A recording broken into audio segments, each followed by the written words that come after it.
अस्सलाम वालेकुम। आज हम शहद के बारे में बात करेंगे। शहद जो है ये ब्लीचिंग पावर रखता है। मतलब ये आप किसी भी मास्क के अंदर कोई भी मास्क बनाते हैं, चावल का आटा लेकर वो फेस पे लगाते हैं तो उसमें आप शहद ऐड कर लें, या आप बेसन के साथ शहद ऐड कर लें तो शहद ब्लीचिंग का असर रखता है। ब्लीचिंग वाली पावर है इनमें ना। तो गाइज़ जिनकी स्किन जो है वो बारी बारी केमिकल्स को नहीं बर्दाश्त करती तो वो अपने प्रोडक्ट में यानी कि कोई भी घरेलू मास्क अगर बनाते हैं तो उसके अंदर अगर शहद ऐड कर लें तो शहद की वजह से उनकी स्किन जो है वो इरिटेट भी नहीं होगी और ब्लीचिंग इफ़ेक्ट भी पालेगी। और ये बालों को ब्राउन भी कर देता है, मतलब कि फुल ब्लीचिंग कवरेज देता है। शहद के बहुत ज़्यादा फ़ायदे हैं, जैसे कि ये खाने में भी इस्तेमाल होता है कि खाने में जितने इसके फ़ायदे हैं उतने ही इसके लगाने पे फेस पे लगाने के भी उतने ही फ़ायदे हैं।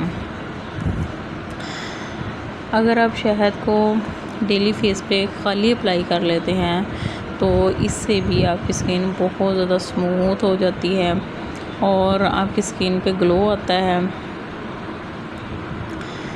खालिस शहद आप किसी भी दवाखाना से लें और उसको अपने घर में रख लें और आराम से उसको वक्तन फ़वक्तन यूज़ करते रहें। आप घरेलू टोटके जो भी करते हैं उसके अंदर आप शहद को लाजमी इस्तेमाल करें। ये आपकी स्किन के लिए बहुत ज़्यादा अच्छा है। अपने हाथों पाँव का मास्क बनाएं तो उन पे भी लाजमी अप्लाई करें।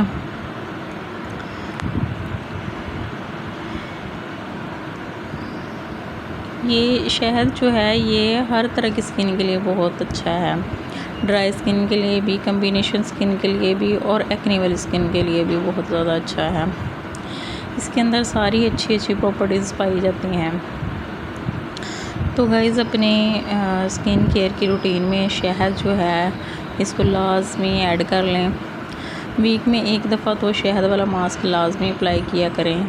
आप राइस का पाउडर लें, राइस का पाउडर लेके और बेशक आप घर में बना लें या बाहर से परचेज़ कर लें। पंसार स्टोर से इजीली 50 रुपये का मिल जाता है। तो आप उसके अंदर शहद मिला के फेस पे अप्लाई करें और रिज़ल्ट देखें, आप हैरान ही रह जाएंगे। और इस स्किन के अंदर तक जो है ना वो स्किन जो है वो मॉइस्चराइज होती है और आपको देर पा और गहरे फ़वाइद मिलते हैं। और इससे एंटी एजिंग में भी ये काम आता है। मतलब आपके जो फेस पे स्पॉट्स बनने शुरू हो जाते हैं और स्किन जो है वो ऐसे डल और मुरझाई सी होती है, उसको भी आपके बहुत ज़्यादा ग्लो देता है।